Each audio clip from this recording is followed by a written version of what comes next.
Welcome to the Businessmen and Women of Color podcast. I am your host, Ann Olson, and it is once again a pleasure to bring quality programs to all of you. I am excited again to have another amazing speaker, professional here on this platform because in 2018, this is a platform to be on if you are a working professional, speaker, author, or doing whatever it is that you do. Just in case you didn't know, the purpose of the BMWOC is to not only share our industry information, but also to encourage you, the working professional, college students, and career seekers who want to enter their line of work. So please be sure to visit all of the pages that you see here on this website. Take a minute to listen to all the podcasts. This year we have some amazing stories coming out. And be sure to also take down a lot of good information, network, and reach out to the people who are in this community because this is a strong community that's here to serve you.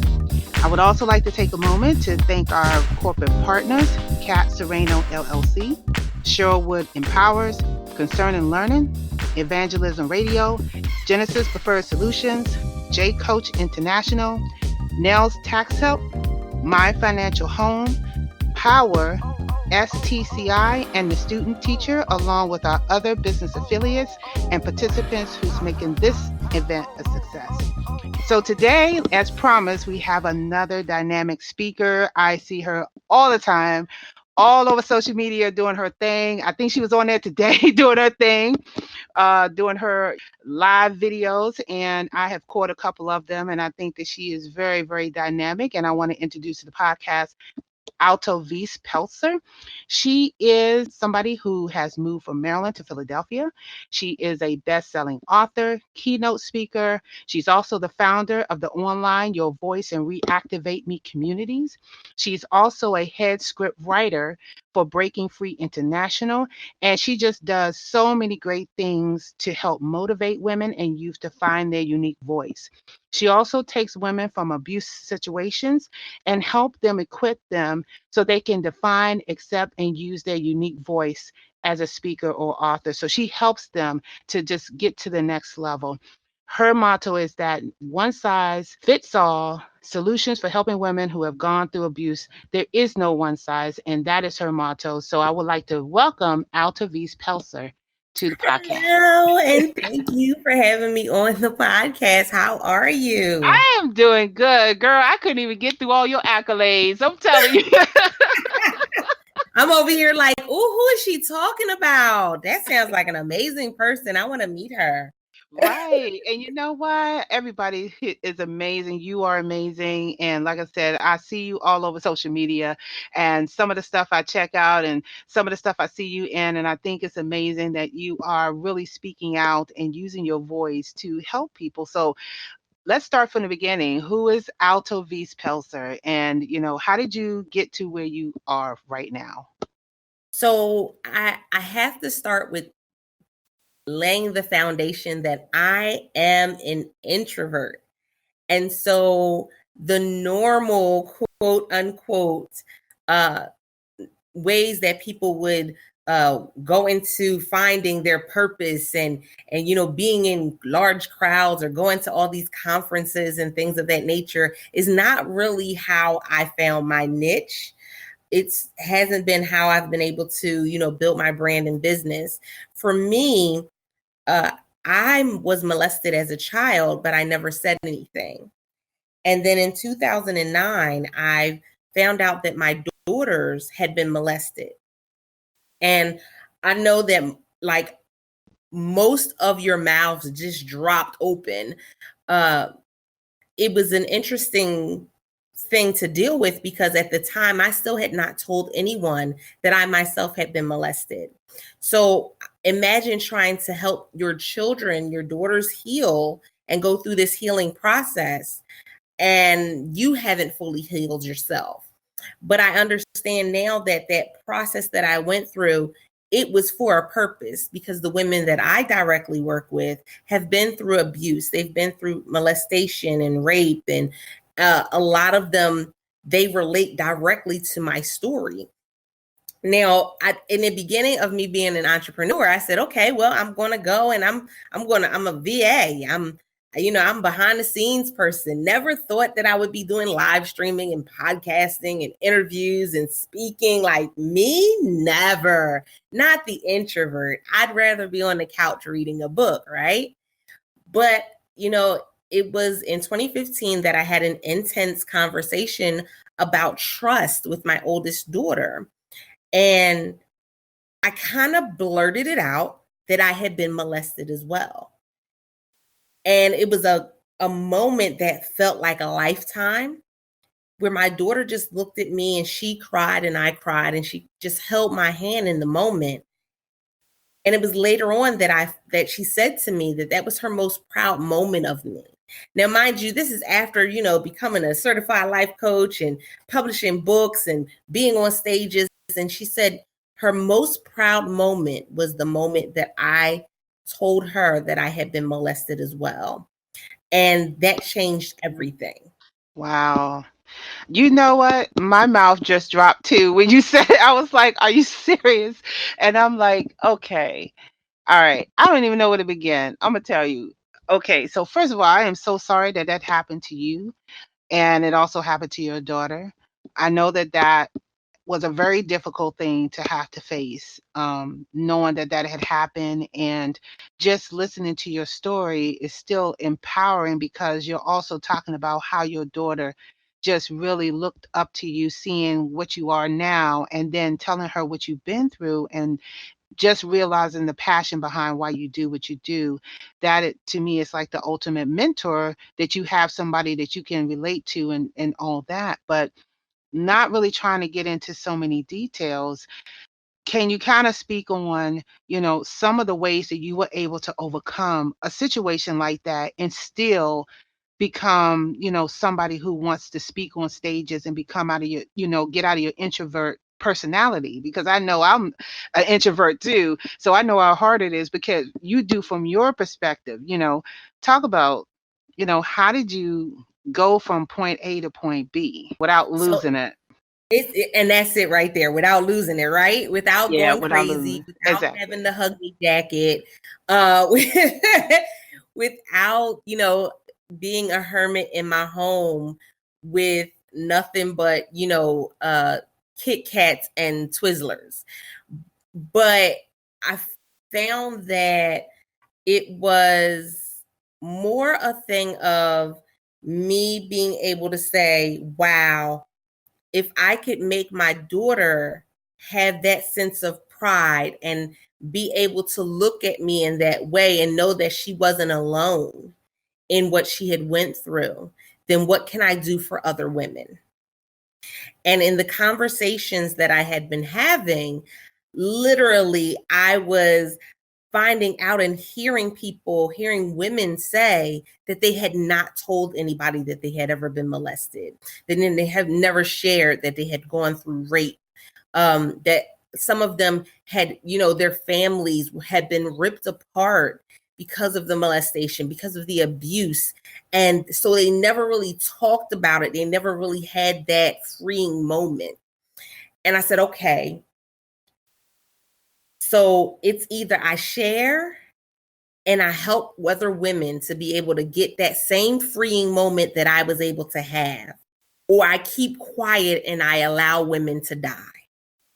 And that's a powerful statement to think, or a powerful thing to think of, being able to have that much of an impact on people. But the reality is every day there is somebody somewhere that needs a blood transfusion, and you have the blood that they need through your story. So you choose whether they live or die. Each day that you don't share, every day that you don't walk in your purpose, every day that you don't write the book, every day that you humdrum and say somebody else can do it, that's another life that could have been lost, and it changed my mindset when I was at my job. I was still at a full-time job at the time. And I got a message online that a young lady, I'm in Maryland, and a young lady in Delaware, teenage girl, went to school, got into a fight in the bathroom, and lost her life over a boy. My goodness. And I said, who was supposed to be the one to step up and be the voice to tell them that they didn't have to fight over a boy? Who was supposed to be the one to step up and say, you are beautiful. You don't have to chase after one boy. You allow them to come to you. Who was the one that was supposed to say to them, you're supposed to be coming together and using each other as support in order to create this foundation instead of us being so distant? And who was supposed to be the one talking to the youth that were in the bathroom recording it at the time? And I know that after the fact that there were speakers and people that came onto the scene and that came and, supported the school and came and motivated them. But who was supposed to be there before? And I always, it always ricochets in my head. A statement that my pastor would say is that you're either reactive or proactive. Right. And I had to make that decision to be proactive. Wow.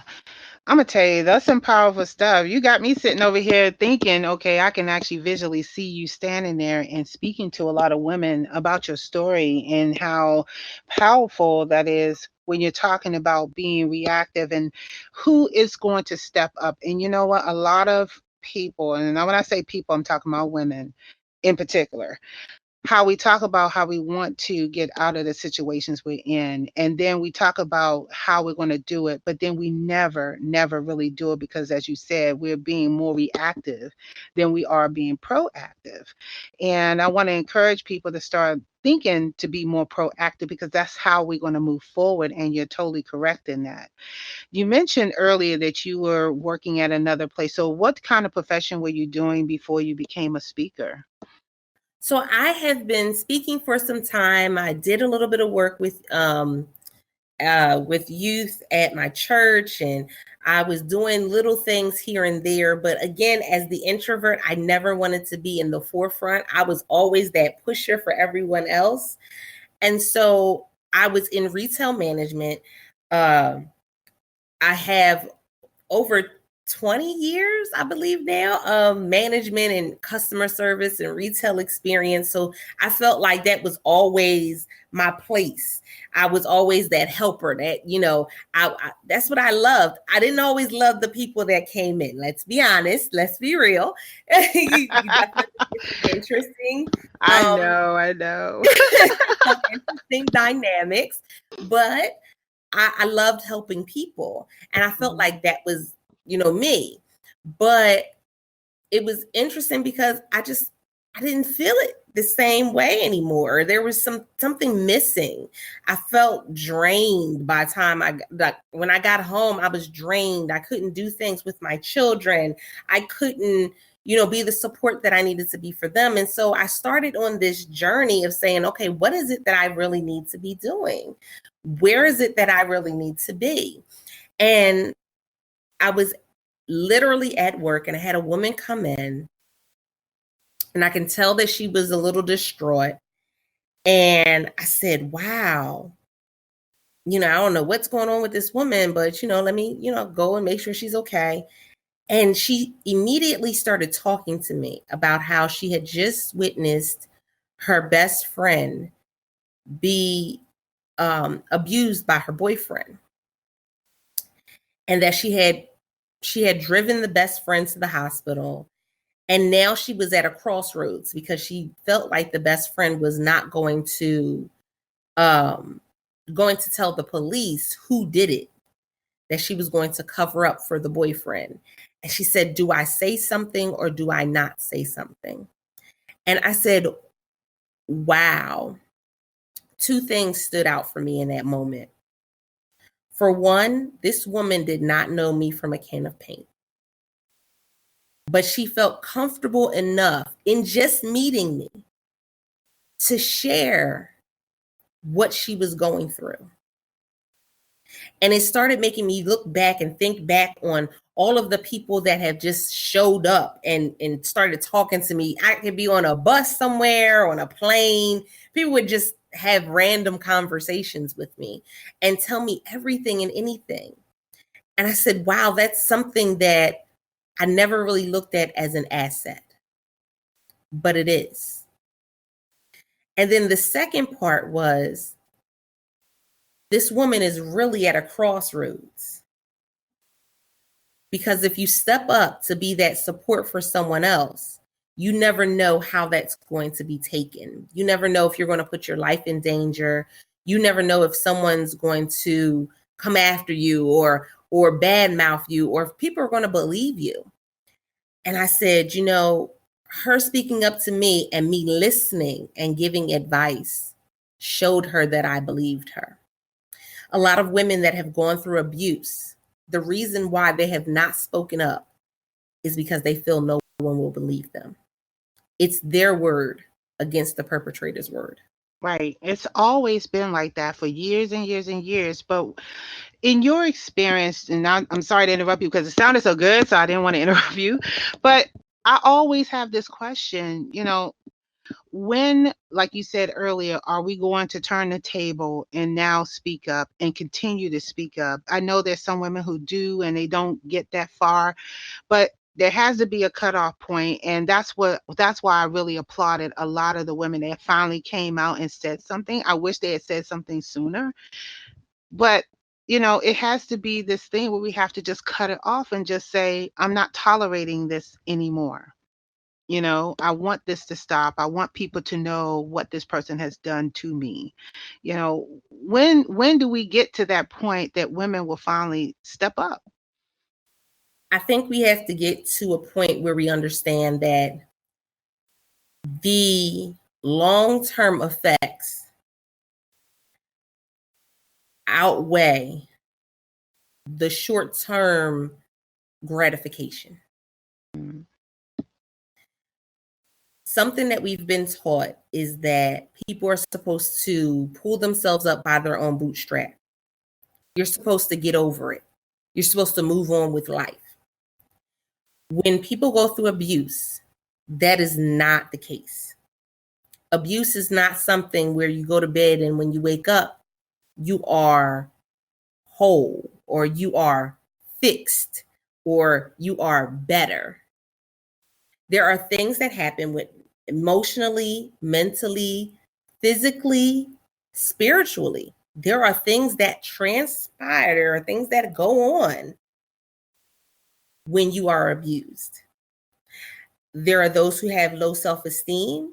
There are those who become an abuser. There are those who go and they take out that frustration on themselves through self-harm, like cutting or suicide attempts or drug abuse. There are those that become sex addicts. There are those that become strippers. There are those that become prostitutes. There are so many different ends of the spectrum, but because we don't talk about the other ends of the spectrum, we kind of shade it and just say, oh, no, you can get over it. So we don't give a clear understanding of what this process looks like. And then on the other scale, we have the fact that everybody has this negative connotation when it comes to therapy and counseling. And so counseling is a bad word. Therapy is a bad. You went to a therapist. Why? You could have went to the family and told them about your business, but they don't see what it does for you. I know that after my girls had been molested, I did go and seek counseling. I had counseling for them. We went and we did counseling with one of the deacons at our church. And it was in that conversation and it stuck out with me so till today, as if it happened yesterday. It was the freeing conversation that I needed, because I needed someone who did not have a personal agenda when it came to my situation to be able to say something or speak something into me sometimes. And he said to my children, he showed them this fighter pilot, this fighter jet. And he said, this is who your mother is to you. She is to protect you. She is protecting you even now. She is this fighter jet for you. And even in what you're going through right now, That's who she is, and that's who she will continue to be. And it changed my mindset in it, because then I was like, wow, I can't quit. So I have to go to court. I have to do whatever is necessary so that their life is not a statistic of the negative, of the negative things that can happen when young girls are molested. I have Right. to keep going. Yeah, you got to keep going. I totally agree. Wow. I'm telling you, you're leaving me speechless over here, and I'm supposed to be.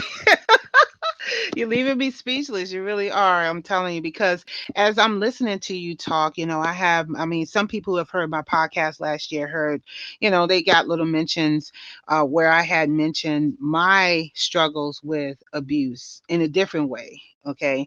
And so every time that I think about it, I have my own processes too to say, this is enough, that I have to keep going. I can't allow, this kind of thing to affect me. And I have to go back to my own practices and say, I have the control and navigation of my own life, my own destiny, and how I'm going to live it.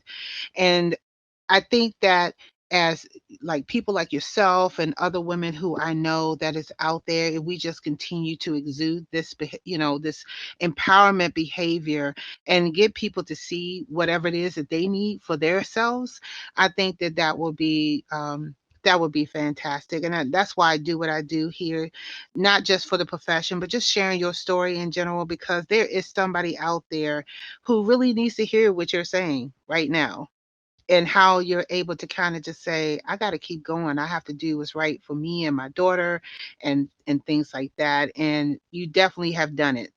You definitely has done it for what I can see right now. And that actually leads to my next question. That thing, that passion that you have kind of got you to doing public speaking and things like that. And then you also wrote a book. So kind of want you to talk about how, you came up with the concept of your book. It's called Leverage, and the hold my hand concept of business culture and families. So if you could talk a little bit about that too. I'm very interested to know more about that transition in your life. So the first book that I did was It's Okay to Cry. And that book took 8 years to write, because I was that person that I'm going to write it, and this is the date I'm going to have it by. And then the date would come and the date would go. And I still didn't have the book done. And it was because I was still going through that process we had talked about earlier. I was still going through that healing. I was still going through all of those things. And I finally got the first book done, and I was excited. And, here it is. This is book number 8, which is Leverage. And it's Leverage, the hold my hand concept in business, culture, and families. And I found that literally there is this hold my hand concept that we've kind of gotten screwed. We've gotten it misconstrued in our heads. We've gotten it wrong. And the beginning of last year, I did a speech in New Jersey, and the name of the speech was Hold My Hand. And I talked about, the fact that we needed to come back together and holding each other accountable and holding each other's hand. You never know whose hand you're holding, and how the support of you holding their hand will help them create and achieve their goals. And throughout last year, I looked at some of the other things that had been going on, and I looked at my own life, and I said, wow, there are not only moments where we need to start going back to holding each other's hand, but there's some things that we've been holding on to that we need to let go of. And I, it was that process of, I don't know, we get nervous because it's not really a topic that people want to discuss. They don't want to talk about it. But one of those things was we get complacent with things like public assistance. We get complacent with, just a lot of things. We take things for granted, like scholarships and opportunities to go to college for free. And we take so many things for granted. And there's some things that we need to reevaluate and we need to adjust in. Yeah, absolutely. Definitely, for sure. I know one of the things that helped me in the situation that I was in was that I wrote my book Empower Thyself to talk about how I kind of overcame some of those things and using that as a tool to not only just keep me focused and grounded, but also help other women too who feel like that they're stuck as well. I think that there's a lot of times as we talked about this whole thing and writing your book and everything that we definitely have to keep people grounded and knowing that they have a way out. And I'm seeing that a lot with a lot of younger people and families that they feel like they have no choice for anything. Just like the example of the shooting that happened today or the other day. People feel like they just have no choice. But at the same time, it's just one of those things where I kind of feel like it's just going to be never ending. But like you, like me, like so many other women who have stepped out and also is participating in this podcast, because you notice there's a lot of women that's showing a lot of power. We have to keep moving forward and holding their hand and leveraging. And I really would like to get your book so I can learn more about what you wrote. Definitely. I'll make sure I send you a copy. That's right. And if anybody else is listening, you need to get yourself a copy because as you can tell, this is a very powerful conversation we're having here because it's very serious. Our children are experiencing so many different levels of abuse. When I was growing up, there was no such thing. There was no such thing as things like that. And if it did happen, it was like very so often. It wasn't as much as it is now. We have so many young people experience bullying, molestation, child abuse, all sorts of stuff that they really should not be doing. And if there is anything or anybody on this platform or out there listening, I want to encourage you to really just step up and be a voice, just like, Altovise said, be a voice, step up. Who is going to be that person that's going to make sure that that person doesn't lose their life or they don't lose their virginity or their innocence? Because we have to get back to being sensitive to life, being precious. And we're not doing that anymore. We're literally desensitized to life being precious, and it's really a sad thing. Okay, so I'm gonna stop being sad right now because I was getting a little sad.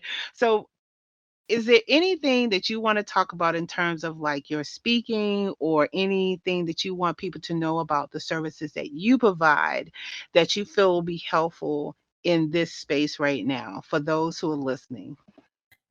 So what I do is I do a program a couple times a year, and it's called Define Your Voice. And it was also the title of my second book. And it literally is the process that I went through in rebranding myself and determining what I was going to do. But it also allowed me to use the pivotal moments in my life as a stepping stone and springboard, as opposed to, shackles or stumbling blocks. It allowed me to use those things in a way that has built the foundation for my brand. And for me, that was speaking and writing and coaching other women who had been through abuse. I was able to use my story to help them. And that's what I take other women, through that process, because I say to people all the time, not everybody is meant to be an entrepreneur. Not everybody is meant to be an author. Not everybody is meant to be a speaker. But if you learn to define your unique voice may put you in the position to be a baker. Your unique voice may put you in the position to be in the government. Your unique voice may put you in position to open up a community center. It doesn't necessarily mean that you're speaking or that you're going to become the author, but there's something unique to you that allows you to stand out. And I help women to see that, because a lot of times let's be honest, we are our own worst critic. And what we see in ourselves is often not what other people see. Right. That is correct. I wasn't interrupting you. I was just agreeing with you because that is true. We are also highly competitive, which we shouldn't. But I think part of that is just insecurities that we are working on internally. And because this is my opinion, we are so feeling thinking individuals, most of the time our feelings get in the way of a lot of stuff, and then it gets in our heads, and then we stop ourselves from doing things that we shouldn't do. So any other services or things that you want to kind of let everybody know about? So I also have courses if you're looking to be the speaker, as well as I have an accountability group. So I found that in this day and age, we have, varying degrees of people trying to determine if this whole coaching thing is realistic, if it's something that helps, if it's not something that works, if it is something that works. And so what I did was, one of the things I set up was an accountability group, and we meet every Saturday. It's bit.ly/get reactivated.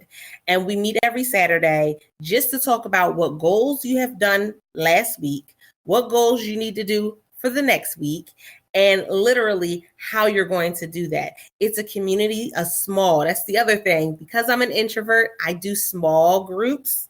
I don't do large groups, but it's a small group of entrepreneurs, of startups, of speakers and authors who are getting themselves out there, who are literally trying to build from the ground up. And we go over all different types of things from week to week, but it's the community that you need. So when you're going live, you have people who come to your live broadcast and share it out and engage. When you're launching your book, you have a cheerleading squad that's, rah-rahing for you, and they got the pom-poms out. And I found that on this journey as an entrepreneur, literally come into the journey sometimes thinking that our family and our close friends are going that support us. We feel as though they're going to be the ones that are going to be buying all of our books and showing up at all our broadcasts and showing up for all our events, and they're going to pay for everything, right? Nope. But Not a chance. Not a chance.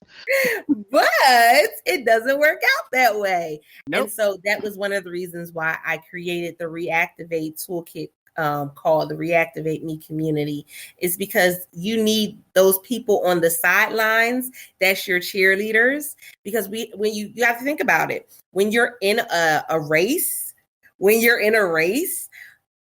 people on the sidelines that are cheering you on, most of them do not even know your name. When you get to the finish line, the people high-fiving you, they don't know your name, but they're glad that you made it to the finish line. Yes, absolutely. Absolutely. You want to tell everybody where you're having these things, because I'm pretty sure that somebody is going to be interested in coming out to attend one of your mentor sessions, because that's a great idea to go over goals. People need that to stay focused.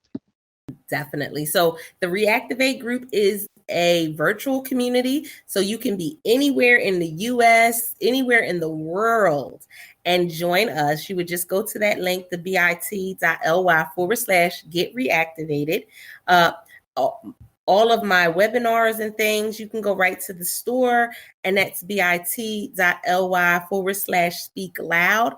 And like I said, it's women from all over. And when I do my live events, we get to meet up with each other and communicate and hug on each other and, give each other high fives in person as well. So you definitely get the support that you need. Fabulous, fabulous. Okay, so we are coming down to the end of your interview, and thank you so much for sharing that. I'm telling you, you got me a little flustered over here, though. I'm telling you, you really do, listening to your story, because I think that you are so brave and amazing, and I just love everything that you said. Tell everybody where they can find you as far as social media concerned, or if you want to give out a phone number where people can contact you directly if they would like to have you come out and speak. Definitely. So if you want to connect with me directly by phone, it's 443-406-6928. That is my business line. And then on social media, I'm at Find Your Voice Now, pretty much everywhere: LinkedIn, Instagram, Facebook, Periscope. You can find me on any of those platforms. And then on Twitter, I'm at The Voice Coach. Right now, I'm very active on Facebook and LinkedIn. So if you shoot me a message on any of those platforms, I'll definitely respond to you within 24 hours. All right. Well, there you go, folks. You heard it right here. Have her information right here on this page.